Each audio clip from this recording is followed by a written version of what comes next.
Hello and welcome to Thumb Bandits, the show for gamers of all ages. Oh, bless. We got something for everyone here. Hey, it's better than bingo. Right, not being funny, you are shit at that. Give it to me.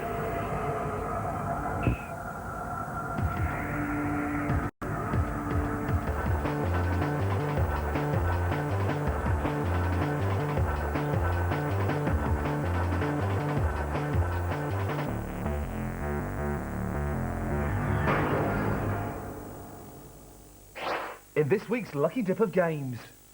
We've got snow sports galore, all the news of the computer world, and a look at when Britain gave birth to programmers. Plus, Alex gets all caught up with some naughty Nazis. But before that... Shall we play a game? Ooh. When I was growing up in Slough, it was traditional that every generation, a boy would be born with horns on his head. He would then be sacrificed to rid the town of evil spirits. That was all very well and good, until one year, it was my brother Carlos. Very sad indeed. Now, it may seem odd that I'm telling you this reminiscence, but by a strange coincidence, this is the exact same plot behind Ico, except you get to do what poor Carlos never did, and that's to try and escape. Oh, and also rescue a beautiful princess. Cool. The most obvious thing about Ico is how it looks, and let's not mess around, this looks amazing. This is easily one of the most attractive games I've ever seen, even beating Sam Fox Strip Poker, and that's saying something. The visuals have pushed the PS2 to new levels, and to call them breathtaking would be an understatement. Every minute detail is perfect, and man, when you step outside and look at the view, you're going to realise that every game you have ever played before is now redundant. The game itself is actually pretty simple. All you have to do is guide yourself and Yorda, the young lady you've rescued, to freedom outside of the immense Gothic castle. Now, she's not quite as flexible as you, so generally you have to find the quickest and easiest route possible. Now, once you've grasped this basic concept, the game becomes quite easy. The challenges and puzzles really don't compare to those in something like Tomb Raider. And for a while, that can be a tad disappointing. But the game is so beautiful, and the relationship between Ico and Yorda is so fascinating that the gameplay for once takes a back seat. The pleasure in this piece comes from the interacting with the story, not necessarily the actual playing. Right, before I start sounding even more like a wanker, let me point out the game's bad points. There's, oh yeah, when you walk into a room and have a look around, the camera angle is, I don't know, a bit restrictive. And that's it for the negative, I think. Even controlling Ico is simple and greatly satisfying. He has a shred of intelligence, so if you clumsily fall off the edge of a decrepit spiral staircase, he generally sticks out his arm and grabs onto the edge. Useful for any stoners or older people with slightly poor hand-eye coordination. Ico works because of its simplicity. The screen is free of annoying information bars and scores, and generally the only sound you'll hear will be your echoing footsteps ringing through this massive castle. The objective is clear and the puzzles are faintly trying. And to be honest, this doesn't sound like my kind of game at all, but, well, personally, I think Ico is better than Jesus. Ico is out for the PlayStation 2 in March. Showbiz, showbiz, showbiz, and EA, publishers of the Harry Potter titles, have just bought the rights to make the game of Lord of the Rings. Strangely, there's not going to be a game released this year, but EA are thinking long-term. Is it secret? Yes, there will be more films released in 2002 and 2003, and EA will be cashing in. But if you haven't read Tolkien's turgid trilogy, then don't worry. Orange mobile phones are also developing free games for their handsets. And we all know that playing a game on your mobile phone is much better than reading the original. Oh. Sony are rumoured to be sniffing around the portable gaming market again. Their piss-poor attempts in the past have included the PS1 with a tiny screen, which isn't really that portable when you have the Game Boy Advance to contend with.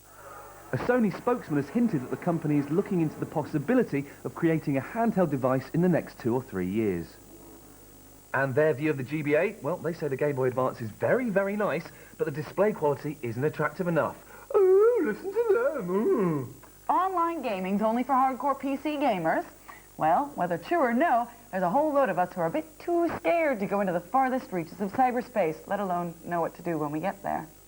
So the UK's largest retailer of computer games, Electronics Boutique, has teamed up with Barry's World, the largest games portal in Europe, making online gaming bright, smiley, and user-friendly. This new site may help more people get into online gaming, and who knows, one day we might laugh at the very concept of ever playing computer games on our own.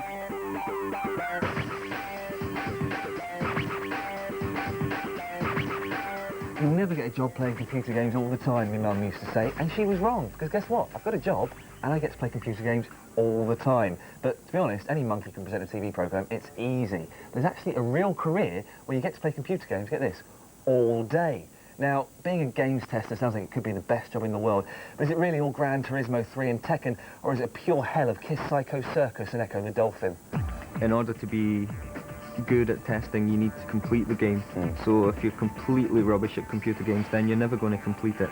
How long does the testing process take? Obviously it varies from game to game, but give us a rough idea. We've had projects in that could last one day, just for very quick testing. Other projects have lasted 3 to 4 months.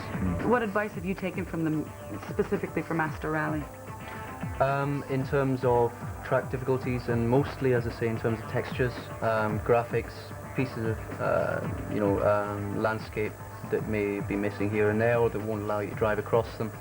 Most of the bugs we had were collision bugs, which means basically when the car is not stopped by a solid object, it's just running through. Just carries on through. Yeah. This is Bug City, a program used to log all problems the testers find, from major errors to the odd blue tree. The tester's job is to meticulously note every mistake, and it's up to the game's designers to choose how many bugs they want to fix. What's the career path for the tester? How does it pan out in the long term? For a tester, you can start off, and then the next stage on would probably be lead tester. From there, go on to working for a games developer and either designing or producing your own games. Which job do you want? Would you rather be a developer or a tester? I'm happy where I am. I think playing games all day for a living can't be bad, but making them is probably better. So there we go. It seems that my mum was wrong, but to be honest, although they're saying it was quite difficult, I still reckon it's the best job in the world. About to fill in the application form, get a job. Easy peasy. It's time for our jurors to test another batch of games, and with the up-and-coming Winter Olympics on our minds, we've asked them to don their mittens and try out some winter sports games. Yes, we've got more snow than Daniela Westbrook with Salt Lake 2002, Johnny Mosley's Mad Tricks, and Dirt Summit. But the jury have got to decide which one's a fun-filled snowfest and which one's just abominable. Wow, fantastic. February the 8th, the Winter Olympics start. I can't wait. This game follows in the footsteps of those old games that have you breaking off the keys on your keyboard on your home computer. There's authentic Olympic environments and multiplayer modes, the latest motion capture technology and real-time physics for realistic character movement, all with TV-style presentation. Events include downhill skiing, ski jump, snowboard, slalom, freestyle aerials and bobsleigh. But will our jury give it gold, silver or bronze? It's very technical. You have to get spot on with ski jumping and skiing to get anywhere, on the ball all the time. On the ball, unusual choice of words for skiing and The snowball. sports-based games. Snowball, of course, I like it. The game is gorgeous, they've done a great job. The weather effects are spectacular. Game style for me doesn't do it for me. When you're actually skiing and snowboarding, it's not got that same feel as SSX. Your SSX, you've got this nonsense in front of you. Where does the money go? No contest. SSX? Simple as that. I had problems with the bobsleigh because I kept not pressing X and I kept losing it down the slope. Well, the sled's off to a great start. It's a shame they aren't in it. So this toboggan went off on its own? Yeah. And you don't get medals for that apparently in the Olympics, do you? It's terrible. Not under these new Conditions they've got.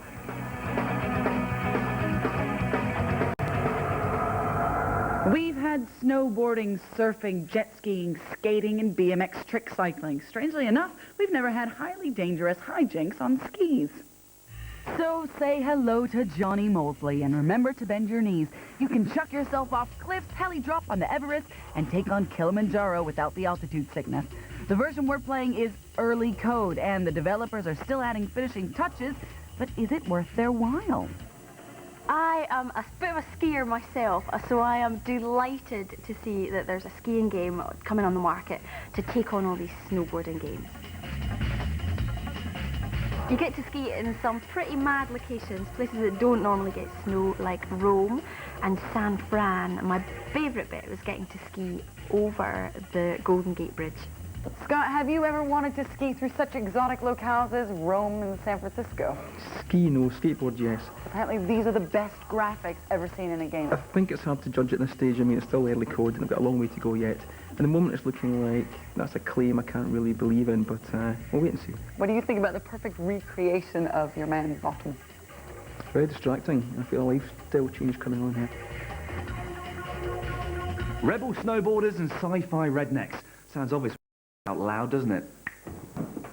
Dark Summit for the PS2 and Xbox is basically a snowboarding game with some silly story about a post-apocalyptic ski run that has trouble with landmines. If boarding isn't enough on its own, will the incentive that you could save the Earth from aliens intent on taking over the minds of cows push you on to play?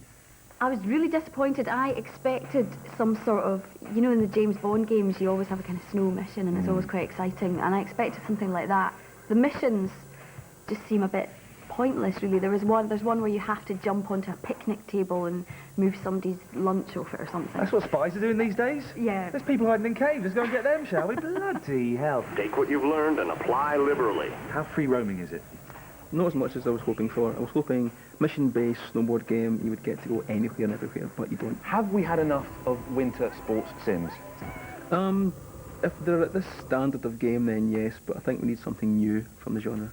So the guys who buy these games, they listen to their crazy snowboard music and they wear their crazy snowboard clothes and do crazy stuff. Can I ask you, has a snowboarder broken your heart recently? My girlfriend's ex-boyfriend was into snowboarding, but I don't want to talk about it. No, well, that's interesting you mentioned that because I wanted to talk about that. What was his name? I don't know. I'd imagine that being a snowboarder, he'd be a lot bigger, a lot hunkier, a lot more attractive and just more manly than you. Is that right? Yeah, you're rubbish, aren't you? Are you?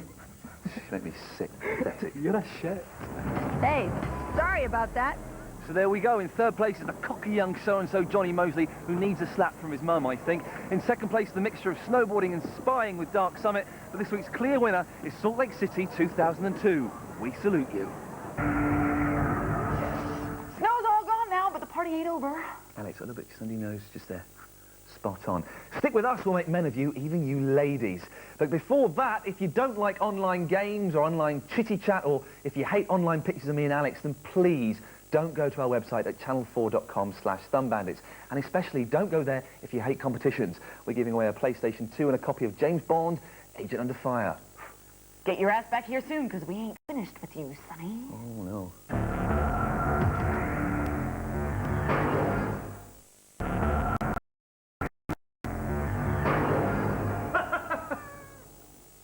Hello and welcome back to Thumb Bandits. Hello there. Any French people out watching? Bienvenue à Bandit de la Pouce. Any of our Spanish fans tuned in this evening? Bienvenidos a los Bandits de Gordo. Any Irish people watching? Welcome to Thumb Bandits. Enough! Mussolini, bad. Stalin, not so good. Hitler, not exactly at the top of the German tourist authorities' famous. But hey, he even though he's 50 years gone, and his latest cameo is in Return to Castle Wolfenstein. But you're going to have to search pretty hard if you want to catch a glimpse of the Fuhrer for yourself. About 10 years ago, a company named id released Wolfenstein 3D for the home computer. It was the first ever first-person shooter. Since Wolfie 3D's release, the development team have gone from strength to strength, dominating this market with such titles as Doom and Quakes 1, 2, 3. Recognizing modern nostalgia, they've done what any self-respecting company with an old hit in their hands would do, and they've commissioned a comeback. That, dear gamers, is why we are returning to Castle Wolfenstein. The latest lovely version of the game was created by the people who delivered the gruesome Kingpin to our in 1999. As avid fans of the original, they followed the plot very closely. One man against the world. But based on some of their dubious research, Heinrich Himmler was fascinated with the occult.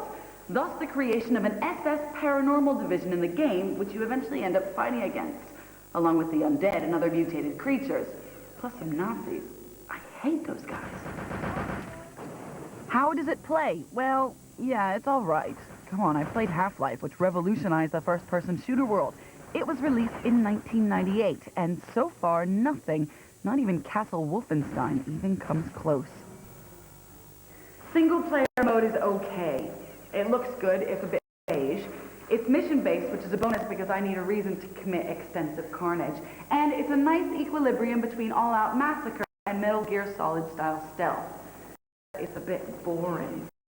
The 20 are linear, and the objectives are easy, find key, pull, lever jobs. So the only difficulty is outsmarting the enemies. And they are made of computer. We are made of flesh and blood, and are therefore smarter. However, multiplayer is a completely different ballgame. It is truly a profound experience. First, there's no deathmatch or capture the flag modes. Wolfenstein's multiplayer is team-based with many objectives per level that require more higher thought and less gunning of your opponents. There are 4 classes of character you can play, ranging from soldier, who gets all the guns, to medic, who gets to revive and heal. For a game that costs a reported $10 million US to make, I would have expected a little bit more from single-player mode, but rest assured this game more than makes up for it with the vast possibilities of multiplayer. Return to Castle Wolfenstein is out on the shelves and in cyberspace right now. These Game Boy Advances are all the rage at the moment, one of the biggest selling toys of Christmas. But what are the top 3 selling games of last year? Mr. Baby, I'll get it back in a minute. At 3, it's Tony Hawk's Pro Skater 2. It's the cross-platform hit and a multi-award winning game at E3, picking up Best of Handhelds, Best Handheld Sports, and Best of Show. Basically, everyone says this is the dog's bollocks. At number 2, it's Mario Kart Super Circuit. This isn't rocket science. Kids like racing games. Kids like Mario. Combine the two and you've got a license to siphon pocket money. And no surprises for the #1 game, Super Mario Advance. There are over 40 Game Boy Advance games now available, and this was one of the launch titles. Yet it stayed at the very top, featuring Mario, Luigi, and Princess Peach in a Fantasyland adventure. All the usual platform mayhem, dodging enemies, and grabbing bonuses. 99 Red Balloons by Nana. In the early 80s, the kids had this beautiful noise blasting from their tape players. The sound of a Spectrum game loading is a joy, sometimes even more fun than actually playing the game itself.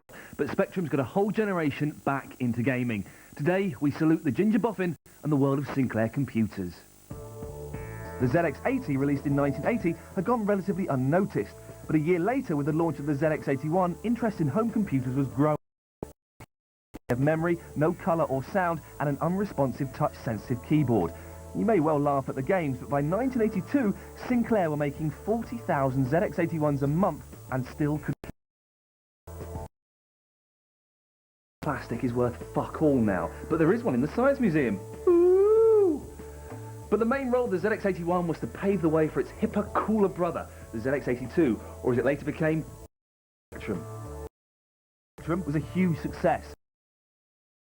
A knighthood and an honorary place in gamers' memories. Huge numbers of Spectrums were sold around the world, making it the most successful British computer ever made, shifting some 5 million units. In 1983, Maggie Thatcher even personally presented a Spectrum to the Japanese Prime Minister as a symbol of the British technological prowess. That showed him. I never had a ZX Spectrum, coming from a middle... Parents had already invested in a Dragon 32 and later a BBC Micro at a whopping 400 quid. Now, despite these machines being rubbish in comparison to the game-playing power of the Spectrum, they refused to budge. The thing looked so cool. It was black, tiny, and definitely from the future. The only real problem was its ridiculous keyboard. The stupid rubber keys never said computer to me.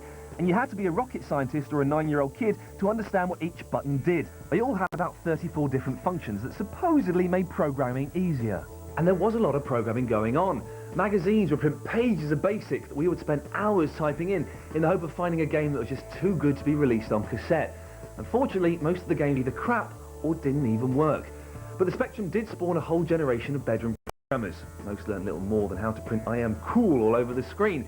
But some, like Matt Smith, wrote classic games in the bedroom. Manic Miner in 1983. Unfortunately, success went to his head in more ways than one, and he soon vanished into myth. It's estimated that over 12,000 games were released for the format, covering a wide range of genres. There were hundreds of official arcade conversion games available for the Spectrum. It was the longest-lived Sinclair product and was released in several different versions over a number of years, even continued to sell in the early 90s. But by 92, it was finally squeezed out by those fancy 16-bit machines from Nintendo and Sega. Unfortunately, Sir Clive got too caught up in the Spectrum hype and didn't update the hardware quick enough. He stopped being a national hero and soon became, well, a bit of a joke really, but let's be fair, the C5 wasn't that shit, was it?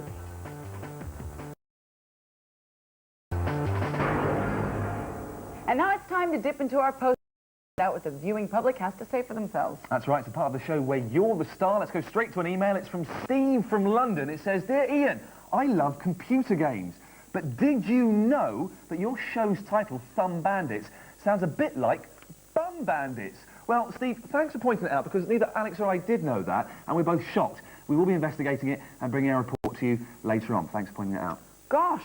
Well, if you want to get in touch, log on, come and argue, and at our website at www.channel4.com/thumbbandits. Actually, on the forum, there has been a serious issue of discussion raised since the first episode of Thumb Bandits.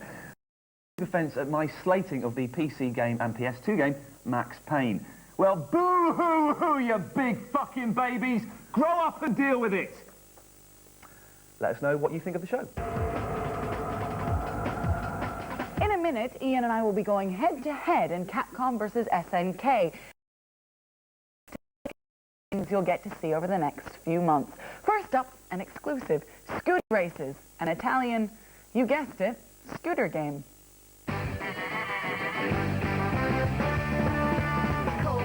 This is pre-alpha code, the first time anyone has seen it in action, and it looks brilliant.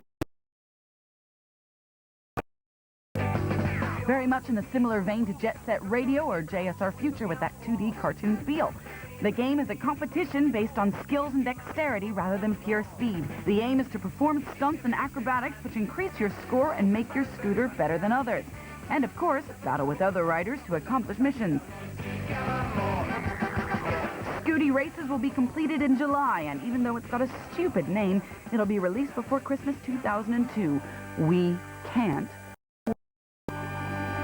Meanwhile, alien hostility, heavy artillery, Dr. Hebel and some genetic technology all add up to Sega's Xbox offering, the catchily titled Gun Valkyrie. It's a terrifying action-adventure where your mission is to exterminate an aggressive cybernetic species. Panzer Dragoon and Jet Set Radio are made by the same development team. It claims to have a revolutionary control system using both analog sticks, so you can aim and move independently. Yes! At last you'll be able to run in one direction while gunning down enemies all around you. 8 types of weaponry and graphics based on the Japanese animation style called Japanimation technique. Huh? Clever, eh? It's due to be released here on the Xbox in spring. And don't go away, we've got another Thumb Bandits exclusive, because Alex and I heart you. Sit back and enjoy Ironstorm. The game is set in Eastern Germany and the Great War has been raging for 50 years, and your mission is to put a stop to all the carnage. Destroy it. The thinking behind this game is to make a shooter that will be different to Quake, Rogue, Spear or Medal of Honor. Will the new shooter concept of alternate history be enough? Is the shifting of time, you know, sort of making history a bit different. In its first release, it will also support up to 32 players on PC for LAN and or internet, but a fully online version won't be available until next year. It's Wanado's biggest release of 2002, and it's due out in September. Well, that's the end of the show. And if you want to pop round for a chat, then you can come along and find out about games news, reviews, information, even enter our competition. So come on up and see us sometime. Number 55. Well, Alex, maybe we should give out the website address, not mine. I think there's some weird people who watch this show. Oh, okay. www.com/thumbbandits. Thanks, Ian. Gosh, I'm really glad you said that. Where would I be without you? Probably. Oh, right.